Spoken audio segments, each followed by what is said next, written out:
खऱ्या अर्थानं जर नगरसेवक कोण असावं तर कार्यकर्ता असावा. कार्यकर्त्याला त्या लोकांच्या मूलभूत प्रश्नांची जाणीव असते. लोकांनी हा विचार करावा की खरा कार्यकर्ता कार्य करणारा कोण आहे, ते कार्य बघून त्याची निवड करावी. जो तुमच्या प्रभागाचे प्रश्न सोडवू शकेल आणि प्रश्नांची जाणीव असणाऱ्या लोकांना तुम्ही निवडून द्या.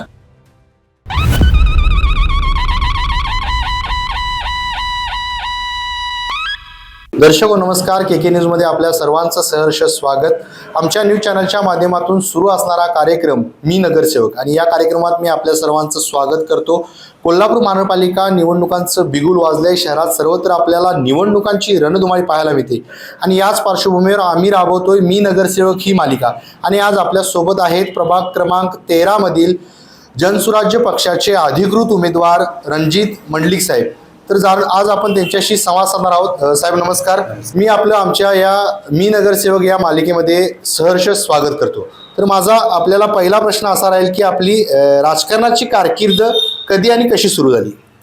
मी 1995 पासून कॉलेजला असल्यापासून या शिवसेनेमध्ये मी कार्यरत आहे आणि गेली 25 वर्ष मी शिवसेनेच्या माध्यमातून अनेक कार्य या प्रभागामध्ये केलेले आहेत. एक शिवसैनिक, विभाग प्रमुख, उपशहर प्रमुख आणि आता उपजिल्हा प्रमुख मी कार्यरत होतो. या पदावर असताना अनेक पक्षाच्या जबाबदाऱ्या, अनेक प्रभागामध्ये अनेक कामं, अनेक कोट्यावधीचा फंड या प्रभागामध्ये आणून मी बरीचशी कामं या प्रभागाची केलेली आहेत. या प्रभागामध्ये जे मूलभूत प्रश्न आहेत आणि ज्या राहिलेले प्रश्न, असे बरेचशा प्रश्नांची मला जाणीव आहे. कार्यकर्ता म्हणून या प्रभागामध्ये काय करायला पाहिजे हे माहीत आहे मला, कारण कार्यकर्त्यालाच या प्रभागामधील प्रश्नांची खरी जाणीव असते. आणि मी नगरसेवक झाल्यानंतर आता प्रभाग मोठा झाला आहे. पूर्वी छोटा प्रभाग होता, तो प्रभाग मोठा झाल्यानंतर या बाकीच्या प्रभागामध्ये जो मोठा झाले, बाकीच्या साईडच्या भागामध्ये सुद्धा अनेक मूलभूत प्रश्न बाकी आहेत. हे सुरुवातीला नगरसेवक झाल्यानंतर जे प्रथमतः प्राधान्य असेल म्हणजे या मूलभूत प्रश्नांना, आणि त्यानंतर प्रभाग कसा स्वच्छ, सुंदर आणि ॲडव्हान्स होईल. काही भागामध्ये आता आम्ही मंगेशनगरमध्ये परवाच आम्ही CCTV 5-5.5 लाखाचा CCTV मंजूर केला. त्याच्या आधी 2 महिन्यापूर्वी आपण 60 लाखाचा फंड या रस्त्याने गटरसाठी मंजूर केला होता. त्याच्या आधी 20 लाखाचा फंड. अशा अनेक कामं आपण केलेले आहेत. ह्याचाच वारसा आपण, हे जी कामं आहेत ह्याच प्रकारची कामं जो भाग नवीन आता या प्रभागामध्ये समावेश झाला, ह्या प्रभागामध्ये सुद्धा ह्याच पद्धतीनं मी आणि माझ्या नव्या उमेदीनं ह्या प्रभागामध्ये कार्य करीन. आणि कार्यकर्ता खऱ्या अर्थानं जर नगरसेवक कोण असावं तर कार्यकर्ता असावा. कार्यकर्त्याला या लोकांच्या मूलभूत प्रश्नांची जाणीव असते. नक्कीच. या महानगरपालिका निवडणुकीच्या पार्श्वभूमीवर तुमचे व्हिजन काय असणार आहे? प्रथमतः व्हिजन माझं, जे मूलभूत प्रश्न, ज्या मूलभूत प्रश्नांना प्राधान्य देईन आणि मूलभूत प्रश्नानंतर जे प्रभागामध्ये पाण्याचा प्रश्न असेल, मूलभूत प्रश्नामध्ये रस्त्याचे प्रश्न असतील, गटारीचा प्रश्न असेल, याबरोबरच कोल्हापूरचे अनेक प्रश्न प्रलंबित आहेत. जसे हद्दवाढ असेल, कोल्हापूरचा आराखडा असेल, जे कोल्हापूरचे प्रश्न असतील, ह्या प्रश्नांसाठी सुद्धा नगरसेवक तिथं जाणं गरजेचं आहे. आणि कोल्हापूरच्या शहराच्या विकासासाठीचा आवाज उठवणारा नगरसेवक तिथं जाणं गरजेचं आहे. आणि त्या नगरसेवकाला त्या प्रथमतः आपल्या भागात त्या प्रश्नांची जाणीव असली पाहिजे. आणि ते जाणीव असणारा मी एक सामान्य कार्यकर्ता आहे. आणि मी कार्यकर्ता म्हणून एवढे वर्ष, 25 वर्ष या प्रभागामध्ये कार्य केलेलं आहे.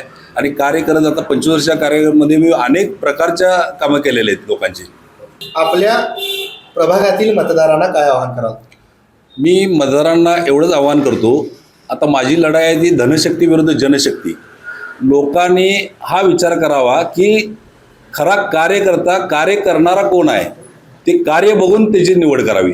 जो तुमच्या प्रभागाचे प्रश्न सोडवू शकेल आणि प्रश्नाची जाणीव असणाऱ्या लोकांना तुम्ही निवडून द्या.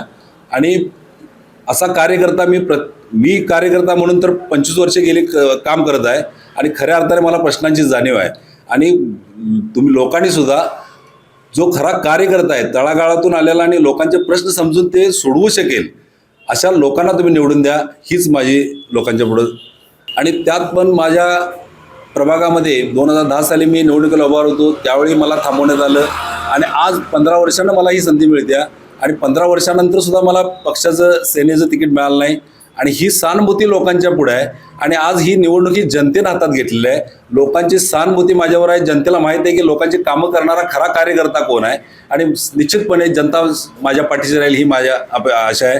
आणि लोकांनी, सर्वांनी, जनतेने सुद्धा या खऱ्या कार्यकर्त्याला निवडून द्यावं ही मी सर्वांच्या पुढं विनंती करतो. धन्यवाद. तर आत्ताच आपण प्रभाग क्रमांक 13 मधील जनसुराज्य पक्षाचे अधिकृत उमेदवार रणजित मंडलिक यांच्याशी संवाद साधला. त्यांनी चांगल्या पद्धतीनं महापालिका निवडणुकीच्या पार्श्वभूमीवर आपले व्हिजन आमच्याशी बोलताना सांगितले. तुर्तास तरी मी या एपिसोडमध्ये येथेच थांबतोय. KK न्यूजसाठी व्हिडिओ जर्नलिस्ट विजय कदमसह समीर मकानदार, कोल्हापूर.